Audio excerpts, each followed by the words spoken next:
জাতিসংঘে সাধারণ অধিবেশনে ব্যস্ত সময় পার করছেন ডক্টর মোহাম্মদ ইউনূস। আজ সকালে তিনি বৈঠক করেছেন পাকিস্তানের সরকার প্রধানের সাথে। এছাড়া দিনের অন্যান্য কর্মসূচি জানতে আমাদের সাথে যুক্ত হচ্ছেন রিপোর্টার তাহিয়া রুবায়েত অপলা।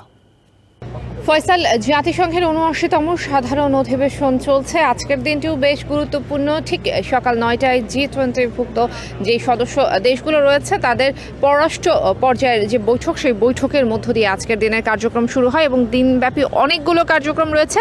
সিকিউরিটি কাউন্সিলের বৈঠক রয়েছে, গতকালকেও কিন্তু নিরাপত্তা পরিষদের বৈঠক ছিল, আজকেও নিরাপত্তা পরিষদের বৈঠক রয়েছে এবং এবারে নিরাপত্তা পরিষদের বৈঠকে আসলে সদস্য দেশগুলোর আলোচনাতে সব থেকে বেশি গুরুত্ব পাচ্ছে মধ্যপ্রাচ্যে নিরাপত্তার বিষয়টি।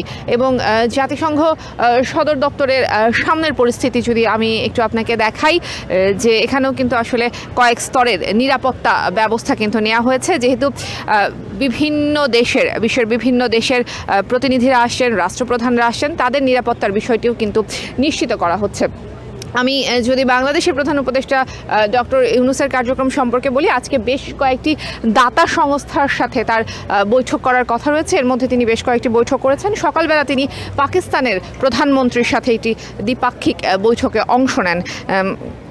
প্রধান উপদেষ্টা মোহাম্মদ ইউনূস আসলে দায়িত্ব গ্রহণের পরপরই কিন্তু পাকিস্তান বাংলাদেশের সাথে ঘনিষ্ঠভাবে কাজ করার আগ্রহ প্রকাশ করেন।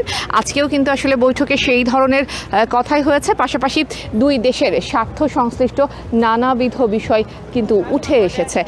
তো সব কিছু মিলিয়ে আসলে এবারের যেই জাতিসংঘের সাধারণ যে অধিবেশন, সেই অধিবেশনটি বাংলাদেশের জন্য বেশ গুরুত্ব বহন করছে, আমেরিকার জন্য বেশ গুরুত্ব বহন করছে।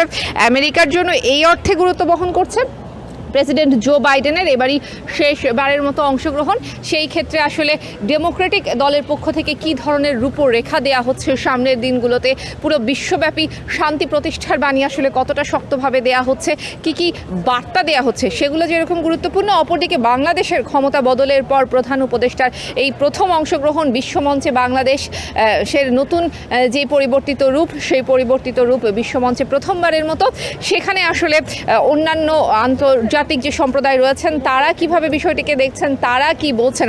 এবং আমরা কিন্তু গতকালকের যে পরিস্থিতি, সেখান থেকে কিন্তু আসলে বলতে পারি বিশ্বের বিভিন্ন দেশ, বিভিন্ন আন্তর্জাতিক সংস্থা বাংলাদেশকে অনেকাংশে গুরুত্ব দিচ্ছেন, বাংলাদেশের সাথে একসাথে কাজ করে যাওয়ার কথা বলছেন। আজকেও সকাল থেকে একদম সন্ধ্যা পর্যন্ত যে বিভিন্ন আন্তর্জাতিক সংস্থার সাথে বৈঠক রয়েছে, আমরা কিন্তু আসলে সেখান থেকেও সেই ধরনের আভাসই পাচ্ছি।